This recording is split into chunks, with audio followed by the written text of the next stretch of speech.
आज मैं आपसे जिस टॉपिक के बारे में बात करने वाली हूँ डेफ़िनेटली उससे बहुत सारी महिलाएं रिलेट करेंगी।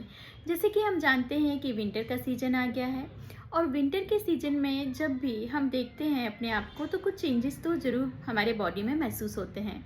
साथ में कुछ ऐसी महिलाएं जिनको प्रीवियसली पीसीओएस की प्रॉब्लम रही है, वो देख रही होंगी कि जैसे जैसे विंटर्स आ रही हैं, जो सारे सिम्टम्स को उन्होंने कंट्रोल किया था वो कहीं ना कहीं वापस आने लगे हैं। तो ऐसा क्या होता है विंटर्स के सीजन में कि जो पीसीओएस के सिम्टम्स होते हैं वो वापस से बढ़ने लगते हैं। नमस्ते एवरीवन, मैं डॉक्टर अनु अग्रवाल। विंटर हम सबका पसंदीदा सीज़न होता है और हम जानते हैं कि विंटर्स में इतनी सारी चीज़ें आती हैं, तरह तरह के फूड आते हैं, हमें कंट्रोल करना मुश्किल हो जाता है। और विंटर ही ऐसा सीज़न है, जैसे कि मैं आपसे बता रही हूँ कि जो भी पीसीओएस की महिलाएं हैं वो देखती हैं कि उनके जो सिम्टम्स थे पीसीओएस के सिम्टम्स, जैसे कि चेहरे पर एक्ने आना, फेशियल हेयर ग्रोथ का होना, डबल चिन दिखना, वेट का बढ़ना, या फिर जो क्रेविंग्स होती हैं उनका बढ़ना, या फिर मूड स्विंग्स होना, या फिर मेंस्ट्रुएशन साइकिल में प्रॉब्लम आना। तो ये सारे जो सिम्टम्स जिनको उन्होंने पीछे छोड़ दिया था वो सिम्टम्स कहीं ना कहीं वापस आ रहे हैं। तो ऐसा क्या होता है, किस वजह से ये प्रॉब्लम्स महिलाओं को फेस करनी पड़ती है विंटर्स में, इसके क्या कारण है, इसके बारे में मैं आपसे डिस्कस करूँगी। तो पहला कारण है कि विंटर्स में क्या होता है कि जो हमारा विटामिन डी लेवल होता है वो ड्रॉप हो जाता है, क्योंकि हमें सनलाइट प्रॉपर नहीं मिल पाती है, क्योंकि उतना अच्छी सूर्य की किरणें नहीं होती हैं, धूप उतनी अच्छी नहीं होती है सर्दियों में कि हमें हमारे बॉडी को प्रॉपर विटामिन डी मिल पाए। तो विटामिन डी होता है जो एक विटामिन तो होता ही है, हमारे बॉडी के लिए बहुत ही इम्पोर्टेंट रोल प्ले करता है।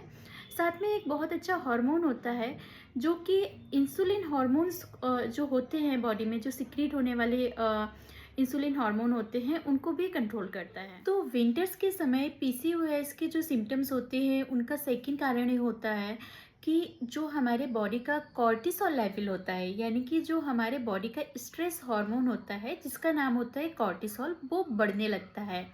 सर्दियाँ जब भी आती हैं हमारे ब्रेन को ऑटोमेटिकली ये मैसेज जाता है कि अब वो समय आ गया है जहाँ पर हमारी बॉडी को किसी न किसी चैलेंज का सामना करना पड़ेगा, यानी कि बॉडी को एनर्जी रिलीज करने के लिए ज़्यादा एफर्ट्स लगाने होंगे। तो जब भी हाइपोथैलेमस को ये मैसेज जाता है, यानी कि हमारे ब्रेन को ये मैसेज जाता है कि अब एक्स्ट्रा काम करना पड़ेगा, तो वहाँ पर कॉर्टिसोल का लेवल बढ़ने लगता है। कॉर्टिसोल जो स्ट्रेस हार्मोन होता है, जब भी उसका लेवल बढ़ता है तो इंसुलिन का भी लेवल बढ़ने लगता है, यानी कि इंसुलिन रेसिस्टेंस की जो प्रॉब्लम है वो आ जाती है। अच्छा, जो पीसीओएस की महिलाएं होती है उनको पहले से ही इंसुलिन रेजिस्टेंस की प्रॉब्लम होती है, और अगर सर्दियों में कॉर्टिसोल का लेवल बढ़ रहा है, स्ट्रेस हार्मोन बढ़ रहा है, तो डेफिनेटली इंसुलिन रेसिस्टेंस भी बढ़ रहा है। होता ये है कि सर्दियों के समय जैसे ही सर्दियाँ आती हैं, ब्रेन को, बॉडी को चैलेंजेस का फेस करना पड़ता है और ज़्यादा एनर्जी की ज़रूरत पड़ती है, ज़्यादा बॉडी को हीट प्रोड्यूस करने की ज़रूरत पड़ती है to overcome from the winters. तो और वहीं पर मेटाबॉलिज्म भी बढ़ रहा है, तो इंसुलिन रेसिस्टेंस बढ़ेगा। यहाँ पर जब एनर्जी की ज़रूरत पड़ती है तो एक लिवर को ये मैसेज आता है कि अभी बॉडी को ग्लूकोज की ज़रूरत है और अब लिवर को ग्लूकोज रिलीज करना चाहिए। जैसे ही लिवर ग्लूकोज को रिलीज करना शुरू करता है, इंसुलिन का लेवल बढ़ने लगता है, इंसुलिन रेसिस्टेंस की प्रॉब्लम आ जाती है, और इसके जो साइड इफ़ेक्ट्स होते हैं वो वही कॉमन साइड इफ़ेक्ट्स होते हैं, जैसे कि मेंस्ट्रुएशन साइकिल में प्रॉब्लम आना, मूड स्विंग्स होना, या फिर बॉडी में जो वाटर रिटेंशन की प्रॉब्लम है वो शुरू होना, क्रेविंग्स होना। तो ये जो पीसीओएस के सिम्टम्स है ये वापस आने लगते हैं। तो विंटर्स में जो पीसीओएस के सिम्टम्स होते हैं उनके वापस आने का तीसरा कारण मैं आपको बताने जा रही हूँ, स्लीप डिस्टर्ब होना। यानी कि विंटर्स में जो भी हमारे बॉडी की सर्काडियम रिदम होती है, जो क्लॉक होती है, वो कम्प्लीटली बदल जाती है, उसको सही समय पे सही सिग्नल्स नहीं मिलते हैं कि कैसे अभी हमें थ्रू आउट द डे काम करना है। सर्दियों के समय जैसे कि हम जानते हैं कि रातें बड़ी होती हैं, यानी कि सूरज जल्दी ढलता है और दिन जो है छोटे होते हैं, यानी कि हमारे बॉडी का एक्सपोजर रोशनी में कम समय के लिए होता है और अंधेरे में ज़्यादा समय के लिए होता है। जब सुबह सूरज देर से उगता है तो हमारी बॉडी की जो सर्काडियम रिदम होती है उसको मैसेज ही नहीं होता है कि अभी बॉडी को एक्टिव होना है, और क्योंकि रोशनी आ गई है, दिन हो गया है, तो हमें ज़्यादा फिजिकल एक्टिविटीज़ करनी है। हम सारे दिन लेजी फील करते हैं, डिजीनेस रहती है, थोड़ा सा स्लीपी फील होता रहता है, जिस वजह से हमारा जो इवनिंग का पैटर्न है वो भी बिगड़ जाता है और रात का जो स्लीप है वो भी उतना ज़्यादा प्रॉपर नहीं हो पाता है, डीप स्लीप में नहीं जा पाते हैं। इसका कारण होता है कि हमारे जो बॉडी में स्लीप हार्मोन होता है जिसका नाम होता है मेलाटोनिन, वो हार्मोन का सिक्रीशन कम्प्लीटली बिगड़ जाता है। किस समय पर सिक्रीट होना है, कब अंधेरा हो रहा है, कब रोशनी हो रही है, उसको ये मैसेज ही नहीं होता, तो उसका पैटर्न बिगड़ जाता है। जब भी मेलाटोनिन हार्मोन का पैटर्न बिगड़ता है, हमारे बॉडी में इंसुलिन हार्मोन के सिक्रीशन का भी पैटर्न बिगड़ जाता है। और जैसे कि मैंने आपको प्रीवियस जो वीडियो में बताया कि जैसे ही हमारे बॉडी का इंसुलिन का लेवल बिगड़ता है, वैसे ही हमारे पीसीओएस की सिम्टम्स वापस आने लगते हैं। वही सारे सिम्टम्स, एक्ने आना, क्रेविंग्स होना, मूड स्विंग्स होना और धीरे धीरे करके हमारी फिजिकल एक्टिविटीज़ का भी कम होते जाना, ओबेसिटी आना। तो हमें ध्यान देना चाहिए कि हमें अपने स्लीप पैटर्न को जैसे समर्स में था वैसे ही बनाए रखें, पैटर्न को बैलेंस करना चाहिए। तो अब मैं जिस कारण की बात करने जा रही हूँ, फोर्थ और सबसे इम्पॉर्टेंट रीज़न है जिसकी वजह से हमारे जो पीसीओएस के सिम्टम्स है विंटर्स में और भी ज़्यादा बढ़ने लगते हैं।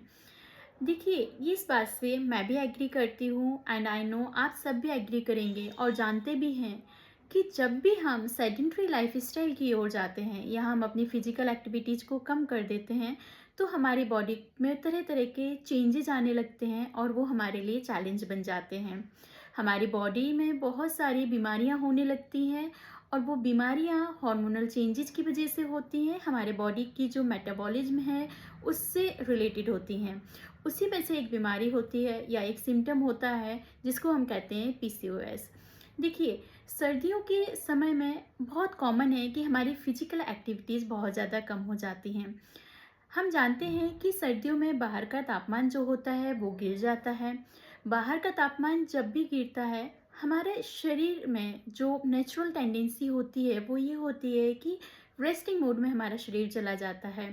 ये ऑटोमेटिक प्रोसेस होती है कि जब भी बाहर का टेम्परेचर कम है, हमारे शरीर को हीट की ज़रूरत होगी और कहीं ना कहीं ये मैसेज, ये सिग्नल हमारे बॉडी को मिलता है कि अब हमें ज़्यादा से ज़्यादा रेस्ट करना है, ताकि हम जो एनर्जी शरीर में है उसको कंजर्व करके रखें और ज़रूरत पड़ने पर उसको यूज करें बॉडी को हीट हीट देने के लिए। तो एक ही कारण होता है कि ऑटोमेटिकली हमें पता नहीं चलता है, हम स्लोली उस सेडेंटरी लाइफ की तरफ चले जाते हैं। हमारा उठने का मन नहीं करता है, हमारे जो मूड एक्टिविटीज़ होती हैं वो स्लो हो जाती हैं। होता क्या है कि जब भी विंटर्स में, जैसे मैंने अपने लास्ट वीडियो में बताया कि सूरज जो है वो देर से उगता है, ज़्यादा समय तक अंधेरा रहता है, तो हमारे ब्रेन को सही सिग्नल नहीं मिल पाता है किस समय पर जो हैप्पीनेस के हार्मोन हैं जो एक्टिव होना चाहिए, जब सीरोटोनिन हार्मोन एक्टिव होना चाहिए, कब डोपामीन हार्मोन एक्टिव होना चाहिए, ये सारे मैसेजेस चेंज हो जाते हैं, इनका सिक्रीशन स्लो हो जाता है और हमें पता नहीं चलता है। धीरे धीरे हमारी एक्टिविटी कम हो जाती हैं, हमारा मूड स्विंग्स होना शुरू हो जाता है, हमारी क्रेविंग्स बढ़ने लगती हैं। तो कारण ये होता है कि जब भी ये हार्मोन्स चेंज होते हैं, हमारे जो मन होता है वो हमेशा ये करता है कि हमें अब ठंडी हवा में नहीं जाना है, घर के अंदर रहना है। और जब भी हम ज़्यादातर घर के अंदर रहेंगे, हमारी फिजिकल एक्टिविटीज़ कम हो जाएंगी, सुबह जल्दी उठने का मन नहीं करेगा। आप जो रेगुलर फिजिकल एक्टिविटीज़ कर रहे थे, योगा, जिम, एक्सरसाइज कर रहे थे, उसका समय बदल जाएगा और मोस्ट ऑफ द टाइम हम उसको स्किप करना शुरू कर देते हैं। तो ये कारण होता है जिस वजह से सर्दियों में जो है पीसीओएस के सिम्टम्स ज़्यादा बढ़ जाते हैं। और इस वजह से क्या होता है कि ऑटोमेटिकली जो इंसुलिन का सिक्रीशन है वो बढ़ जाता है, क्योंकि बॉडी को ज़्यादा एनर्जी की ज़रूरत पड़ती है। तो अगर आपको मेरा वीडियो इन्फॉर्मेटिव लगा है तो प्लीज़ लाइक करिए, शेयर करिए एंड सब्सक्राइब करिए, ताकि मेरे वीडियो के आने वाले नोटिफिकेशन से आपको मिल सके। और अगर आप भी चाहते हैं कि आने वाले समय में विंटर्स में पीसीओएस के सिम्टम्स आपके और हेल्थ को ना बिगाड़ें, तो मेरे नेक्स्ट वीडियो के लिए तैयार रहिए। बहुत जल्दी मैं अपलोड करूँगी जिसमें आपको मैं बहुत ही सिंपल प्लान शेयर करूँगी, जिससे कि आप विंटर्स में पीसीओएस के सिम्टम्स को बढ़ने से रोक सकते हैं। Thank you so much.